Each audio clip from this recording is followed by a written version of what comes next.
নির্বাচনকে নিয়ে নানা রকম শর্ত দিয়ে যাচ্ছিল জামায়াতে ইসলামী। নানা রকম সংস্কার, বিচার, এনসিপি যা দেয় একই লাইনে তারা দিচ্ছিলেন। আইন শৃঙ্খলার অবস্থা ভালো না। কিন্তু সাম্প্রতিক সময়ে আমাদের সংসদ নির্বাচনে আমাদের ২ টা হাউস হলে যেটা লোয়ার হাউস হবে, সেটায় পিআর বা প্রপোর্শনাল রিপ্রেজেন্টেশন দিতে হবে। এরকম একটা দাবিতে বেশ কঠোর আন্দোলন তৈরি করছে জামায়াতে ইসলামী। দীর্ঘদিন থেকে বলছি জামায়াত মূলত বিএনপিকে চাপের মধ্যে রাখতে চায় এবং বিএনপির কাছে কিছু লেভারেজ চায়। কি চায় সেটাও বলেছি। সম্প্রতি একজন মানুষ যারা মুজিবুর রহমান মঞ্জু এবি পার্টির সভাপতি, তিনি একটা মন্তব্য করেছেন সেটা খুবই এর পক্ষে যায়। এখন প্রশ্ন হতে পারে যে যারা মঞ্জুর মন্তব্যকে এত গুরুত্ব দিয়ে দেখার কি আছে? উনি কি মন্তব্য করেছে আমরা শুনবো। আমরা প্রাথমিকভাবে যদি বলি সেটা হচ্ছে তিনি একসময় ছাত্র শিবিরের সভাপতি ছিলেন এবং খুব স্বাভাবিকভাবে যেটা হয় তিনি এই দলের অনেকের সাথেই এখন অনেক কানেক্টেড। তার সময় যারা ছাত্র শিবিরে ছিলেন বা ওই সময় জামায়াতে ছিলেন, অনেকেই এখন অনেক উঁচু পদে আছেন এবং উনি খুবই কানেক্টেড মানুষ। উনি শুধু জামায়াত ইসলামের কথা বলছি না, সবার সাথে উনি খুবই কানেক্টেড মানুষ। উনার অসম্ভব দুর্দান্ত ক্ষমতা আছে সবার সাথে কানেক্টেড থাকার। সেই কারণে আমি জনাব মঞ্জুর মন্তব্যকে গুরুত্ব দিতে চাই এবং আমি মনে করি তার মন্তব্য কোনো তথ্য না জেনে করা এইরকম না। তিনি কি করেছেন মন্তব্য তারপরে সেটার ভিত্তিতে কিছু কথা বলি।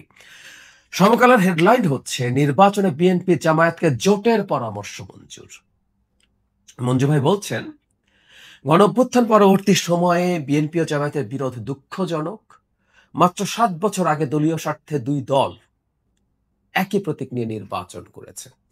এখন জাতির বৃহত্তর স্বার্থে উভয়ে একজোট ও এক প্রতীকে নির্বাচন করলে সমস্যা কোথায়? আমি মনে করি এটি হলে নির্বাচন নিয়ে আর কোনো অনিশ্চয়তা থাকবে না। আমি জায়গাটা আবারও পড়ি, খুবই ইন্টারেস্টিং।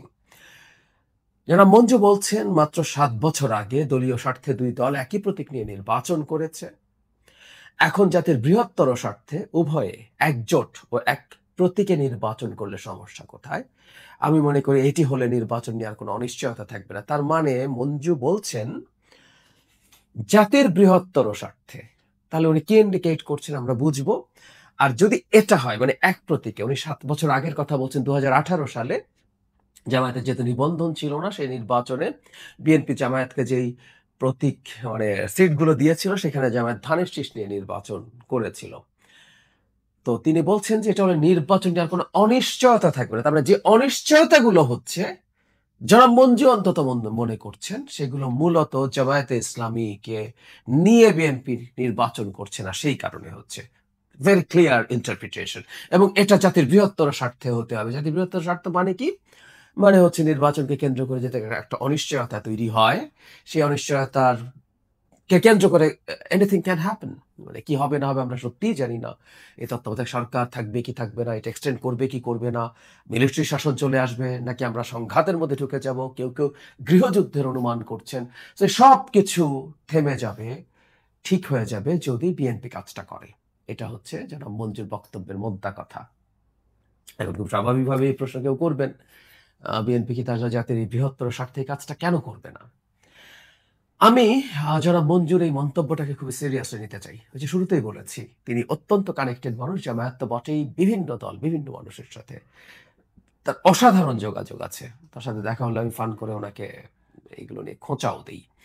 যাই হোক, উনি খুবই জানেন, বোঝেন। তার মানে উনি যে মন্তব্যটা করছেন, আমি এটা ধরে নিতে চাই, উনি জামায়াতের অবস্থান জানেন। জেনেই এটা করেছেন।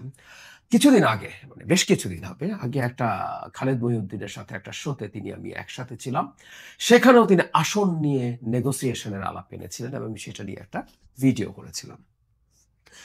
আমার কাছে খুব সিরিয়াসলি মনে হয়েছে একটা কথা, এই যে ডাকসু-জাকসুতে ইভেন জয়ের পরও জামায়াত জাতীয় নির্বাচন নিয়ে ভীষণ ভয়ে আছে। মানে ভয়টা কি? ভয়টা হচ্ছে তারা ইচ্ছায় হোক অনিচ্ছায় হোক অন্তত তারা একটা পারসেপশন তৈরি করতে চেয়েছেন। এই পারসেপশনটা কাজ করে যে জামায়াত একটা বিরাট রাজনৈতিক দল হয়ে গেছে।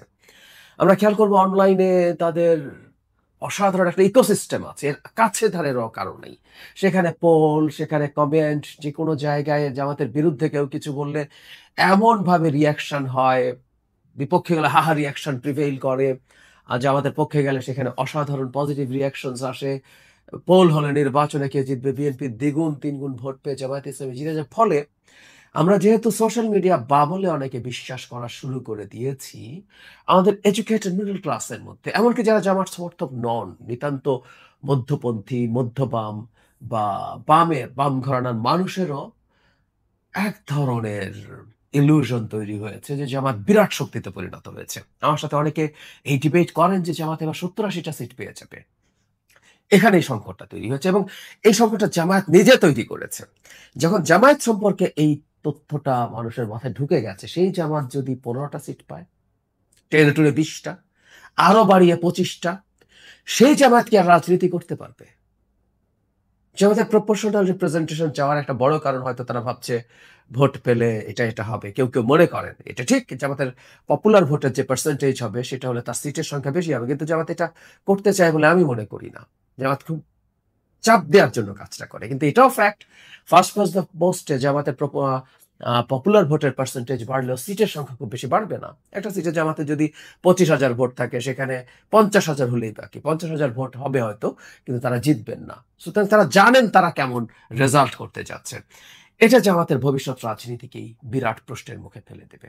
সেই কারণেই জামায়াত আসলে ছাড় চায়। এখন ছাড় কিভাবে হতে পারে? একটা হলো আমিডামি নির্বাচন, বিএনপি ওখানে ক্যান্ডিডেট দেবে না, কিন্তু সরাসরি জোটও হবে না।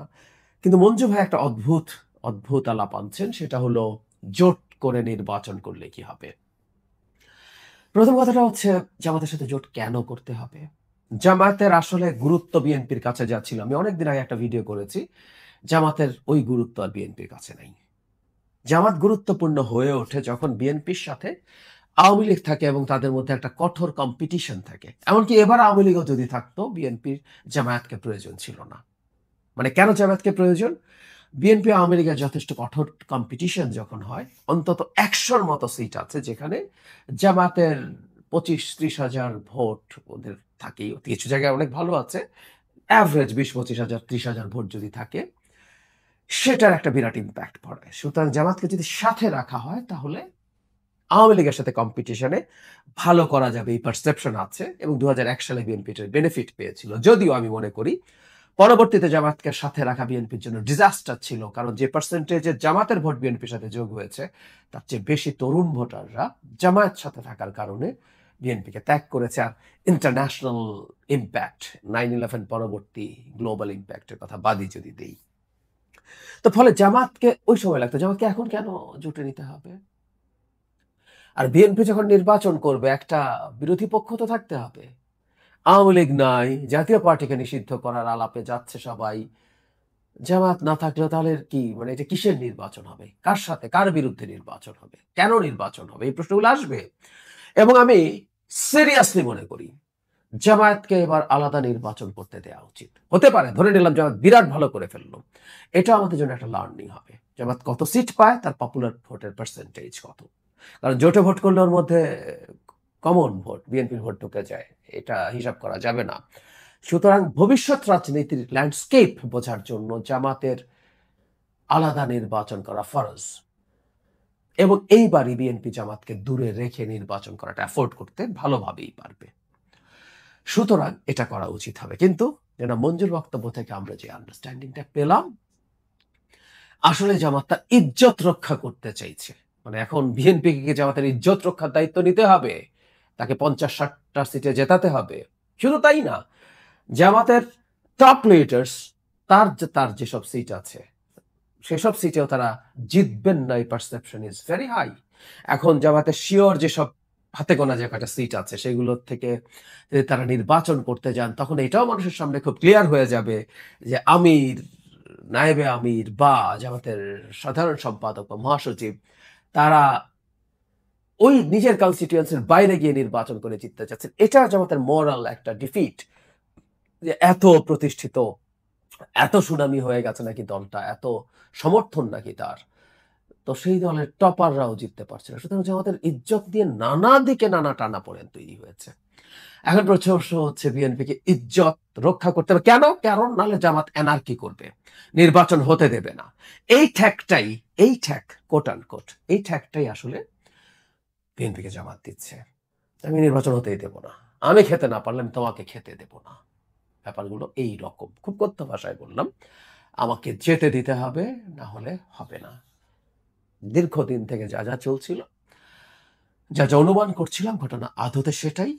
আমি মনে করি মঞ্জু ভাইয়ের এই মন্তব্য সেটাকে খুব ক্লিয়ারলি আমাদের সামনে আবার প্রমাণ করে। তিনি হয়তো সদুদ্দেশ্য থেকেই বলেছেন, এই ধরনের পরিস্থিতিতে একটা chaos এর দিকে, একটা anarchy-র দিকে যদি আমরা না গিয়ে এটাকে এভয়েড করতে পারি, তাহলে তার কাছে হয়তো এটা ভালো বলে মনে হয়েছে। কিন্তু বাংলাদেশের ভবিষ্যৎ গণতান্ত্রিক পদ্ধতি, গণতান্ত্রিক যে অগ্রযাত্রা, তার জন্য এটা অত্যন্ত নেগেটিভ একটা পদক্ষেপ হবে। জামায়াতের উচিত হবে একা নির্বাচন করা, সেটা খারাপ হলে খারাপ, ভালো হলে ভালো। তাদের বোঝা উচিত, বিএনপির বোঝা উচিত, অন্য রাজনৈতিক দলের বোঝা উচিত, জনগণের বোঝা উচিত, প্রত্যেকের বোঝা উচিত। এবং আমি ব্যক্তিগতভাবে মনে করি জামাত যেটা চাইছে, যদি পারে ইসলামী একটা জোট করার জন্য তারা সেটা করে দাঁড়াক। কেউ, কেউ মনে করে এটা বিএনপির জন্য কঠিন হবে, খারাপ হবে। যদি বিএনপির জন্য খারাপ হয় তাহলে আবার জোট-টোটের আলাপ কেন আসবে? বিএনপির জন্য এটা খারাপ হবে না। জামাত সেটা করে দেখানোর চেষ্টা করুক যে বাংলাদেশে ইসলামী আইডেন্টিটি পলিটিক্স এর ট্রাকশন আসলে কতটুকু হয়েছে। আমরা এটা আসলে দেখতে চাই।